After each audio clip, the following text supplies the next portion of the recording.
Hey there, hi, welcome to the channel. I am Garrett and I am so excited because in today's video, we're talking all about making the most of the average home. Just because your home is a normal house and maybe you can't move right now, maybe you're not doing a big renovation, maybe you can't because you're renting, does not mean you should not or cannot have a beautiful space. So we're talking about making the most of the average home. Now, the first thing we can do that will really take advantage of the space you have of your home as is actually to make each room feel open as we enter, and that includes the foyer, the entrance into your home. You can do this in a number of ways. My favorite is with a layout or just good design principles. We don't want to have large, bulky furniture as we enter a room right next to us, condensing in the entryway. We want to take advantage of the floor plan and the layout by positioning furniture so that we see more of the floor as we enter. This does a couple of things. One, it makes it look more open. It makes the room look bigger because we see more of the floor and it feels more inviting. When we see the seat on the sofa, when we see the floor leading up to it, when we see space, it feels like we can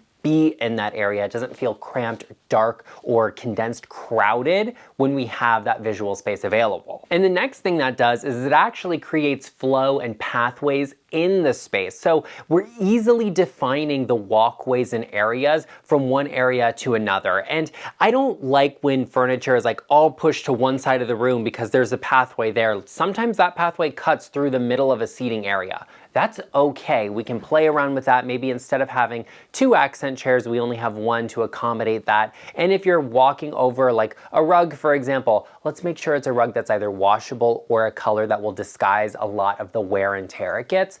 But there's a lot you can do to make your space feel more open as you enter it. Sometimes that's just in the color schemes you're using, being consistent, having brightness and good lighting. But I often find you can achieve really, really great flow and make a home feel more open and spacious just through the floor plan. And I also have a video all about difficult layouts, and I'm gonna link that at the end of this one for you to check out. And of course, if you still haven't got the answers to how to lay out your home, how to make it feel more open, I have got the answer for you. No matter what your interior design question is, you can always book a one-on-one virtual design consultation with me. We'll do a FaceTime call where you can show me around your home and I will answer those questions no matter what they are, whether you're looking to figure out the layout for your living room or a full-blown kitchen bathroom renovation. I am at your service, so be sure you head to the link in the description box down below or go to intro.co/GarrettLeChic to book a one-on-one consultation with me. The next thing you can do to make the most of the home you're currently in is to modernize it in some way. And that is a little bit of a sensitive subject because not everybody wants their home to be modern or feel modern. Some people like traditional design. Some people are like, no, give me all contemporary everything, and that is okay too. But modernizing your home will give it a new lease on life. It'll feel completely different and refreshed, and I don't think you have to sacrifice your style or replace everything you have to achieve that. The first thing you can do to modernize your home is to rethink your accessorizing.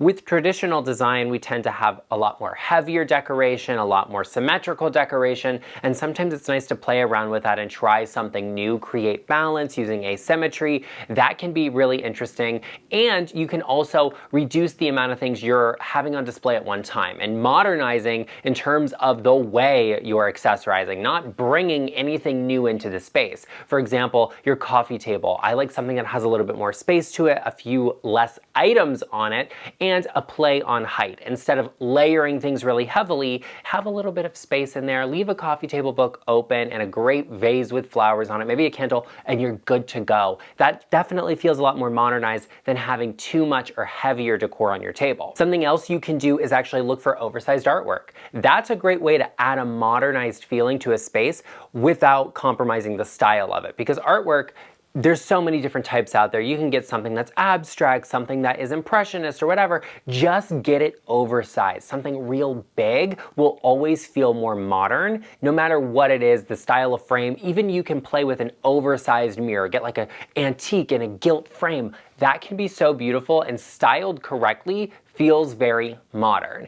And it's not modern at all, but you can modernize your home just using a few of those little techniques. Something else you can do to modernize your home is actually using the existing color palette you have. So we're not repainting the walls, because that's a big commitment, and if you're here for it, then I love that. And if you're having trouble choosing those colors, book a consultation with me and we'll review them. But we can take the color you have and apply it in a modern way. So take the wall color, and then let's look for a rug that has a similar tone to it in a solid color or a more minimized color scheme in terms of the pattern. And then add throw pillows in that same color so we get a cohesive color scheme, and they're not heavily patterned or detailed. That always feels more modern, even in a more traditional space. Now, if the color you have on your walls is white, well then let's play with color in a maybe different way. We can add a rug in a color, we can add those throw pillows, maybe we do accent chairs, maybe it's just accessories and decor that are in that color. We can reference back to that, or we can layer in a ton of neutrals together. That's something really interesting also you can do to modernize your home without having to commit to major changes, repainting or renovations, because that's never easy, but you can modernize a space without doing any of it, and I think that is fantastic and worth considering. Another easy way to modernize your home is actually all about the draperies. I love a great drape, but I find that traditional homes tend to have drapes that can be very fussy, right? We have like valances, and we have fringe and trim and all sorts of things. Give me a simple pinch pleat. Straight lines, clean and simple, in a classic color. It will feel timeless, it will feel modernized, but it won't compromise your personal style. I actually have some of the best drapes, the best value for money in my opinion, linked to my Amazon storefront, semi-custom. You can get them fitting perfectly in your home, because that does make a difference and you all know it, so be sure you head to the description box, check out my Amazon storefront to get your drapes correct. Now, one of the facts of life, something we live with every day, it is 2024, coming up on 2025, we love to have televisions in our home, okay? Like so many designers are gonna tell you, don't have a TV in that room. You could do that, but then you have to address whether or not you're actually going to use that room. Like a formal living room or a formal dining room probably don't need televisions, but your family room, that's a good place to have one. And there's a lot we can do with them in an average home. I don't think you have to just be like, oh, well, you know what, the house isn't worth doing anything to, so just put the TV there, sit it down, and that's fine. Absolutely not. Elevating your TV makes the design happen. It's that little bit of effort. And there's a couple of ways we can do that. The first way is that we can attempt to hide your TV. And that's a good one. You know, if you are prepared to get like the frame TV with a beautiful frame on it and artwork, love that in my Amazon storefront. I have one. I think it's beautiful. I don't think you're fooling anyone that it's not a TV though, right? We're just kind of elevating it. We're taking the edge off of having a big black screen in the room. So it's nice to have and I appreciate it, but it's also very expensive, so it's not for everyone. I do think there's a lot of interesting and creative ways to hide a TV. For me, I'm like, just put it around a corner so I don't see it when I first enter a room. I get the beautiful furniture and the decor and everything you've done, and I see all of that. And then as I go sit down, well, now the TV is there and we can enjoy, we can entertain ourselves with it. That's great. You can also paint a wall black and put a black TV on it. That's amazing. If you have a recess or a niche, that's a great idea. It completely disguises the TV. You almost don't see it. Or I've even seen where people have done like black marble tiled fireplaces and the TV is inset and you literally don't know it's there. That's something interesting to think about too, but that's a big commitment. I personally think you either go for the slightly elevated route, like right, a frame TV with a frame on it, that's easy enough for everyone to do, or we don't pretend the TV's not there. It is the focal point, it is the center of the room. We may as well keep it there. So let's elevate it in some way.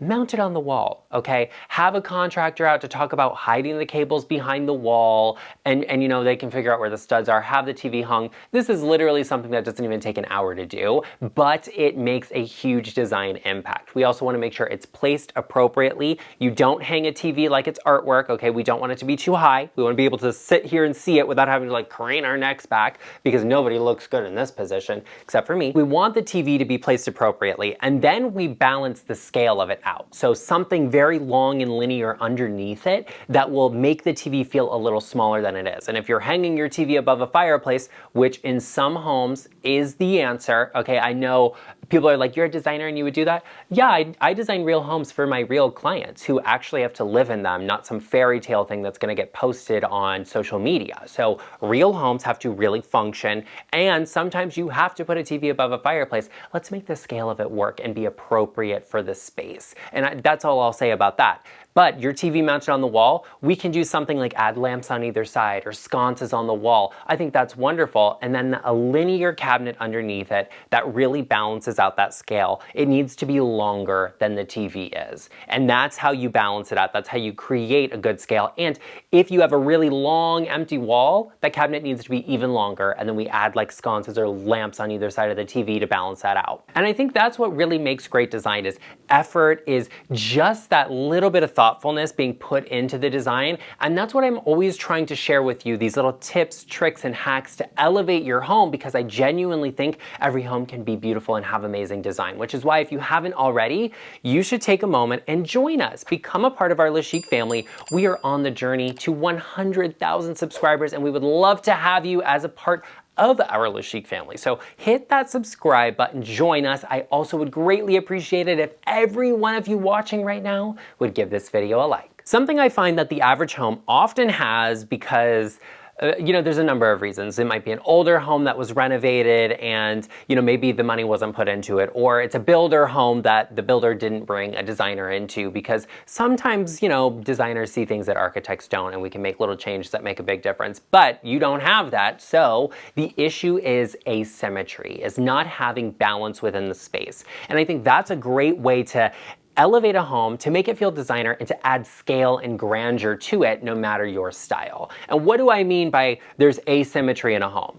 I'm gonna use my studio as an example. I have got the most gorgeous doors and windows in this studio, all right? A great glass door with side lights that leads out to a balcony with a stunning view.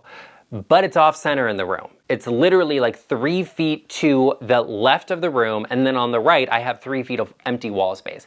And it's like, it drives you crazy when you walk in because it's completely off center. What do you do to create balance in a space like that? How do you work with that and create that sense of grandeur? Well, one, I took my drapery to the ceiling because I like those lines to continue upwards. I think that works if you have taller windows and doors that are balanced with your ceilings, but if you have like 9-foot ceilings and 7-foot doors, it looks a little crazy. So then we just take it midway up and it looks beautiful. They make my ceilings look taller because of the amount of vertical lines within the pinch pleats. Beautiful, I love it. Substantial hardware brings your eye up, makes my ceilings look a foot taller than they are. I have 8-foot ceilings. They look 9-foot and you would not be able to clock it, okay? And on that empty wall, that 3 feet of wall, like it's just weird because the door is off-centered, so the drapes are off-centered. I have artwork hung in line with the top of the door frame. What it does is it creates a visual barrier, a line around the room, so your eye doesn't stop there and then come down thinking like, wow, this wall is empty here. It creates that sense of balance and scale that the room needs. I also think it's interesting to play with something that's a little darker or more saturated in tone. If you have a big, bright, beautiful window on this wall that's letting in a ton of light and nothing over here, we can add an oversized dark piece of furniture that will help to balance that out. There's visual weight over here because there's so much interest happening here on this side of the room. It's a great way to play around and trick the eye into seeing something that maybe isn't there. I genuinely believe that sometimes it's a design flaw or a mistake that leads to the best, greatest, and most creative interior design. Another great way to elevate your average home, to make the most of it, is all about the accessorizing in your space. The accessories, the decor you bring in, and I would say, you have large pieces of furniture, like, your dining table, your sofa, your bed, those are large pieces of furniture, but then accessories and decor are gonna be the smaller things, like an ottoman or an accent chair. And then you have even the smaller things, like the coffee table books and a vase. That's accessorizing and decor. So you can make a really big statement in your house and you can really define the style through those. But there's a few rules you have to keep in mind. Number one, I'm looking to be intentional. I'm looking to add accessories and decor that I'm going to like in the long term, because the areas in your house that have the most turnover of items are going to be through accessorizing and decor. It's not inexpensive, it's not cheap, but it can be a waste of money if you're not doing it correctly. Now, the big takeaway I want you to remember when it comes to accessorizing is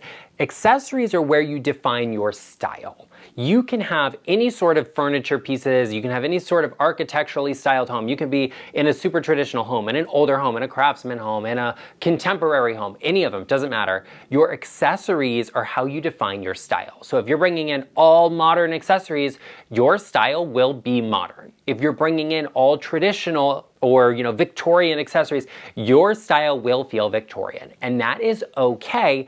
Once you're aware of it, you can make that your style and you can redefine everything you have through the accessories. And that's pillows and blankets, soft furnishings, vases, coffee table books. I love a great coffee table book because it says something about who you are, and it also helps to define your style. So look to bring in accessories in the style you are after. You can also really create warmth in a space by bringing in accessories. If it's really contemporary, everything is black and white, well, if we bring in all neutral accessories and earth tones, organic tones, it starts to feel a lot warmer and a lot more welcoming by doing that. And we also create repetition throughout a home by using similar colors, tones, and materials in our accessories, and we create good flow. Accessorizing is where great design happens. That's where a house starts to feel like a home. So accessorizing is a really, really important thing not to be overlooked in any home, whether it is, a gorgeous designer built and designed.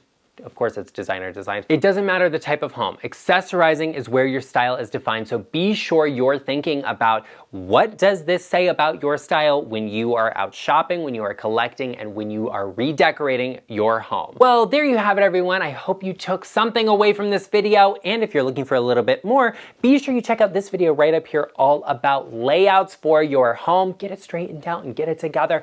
And be sure you check out this video right here to learn all about more tips for decorating the average home. And I will see you over there.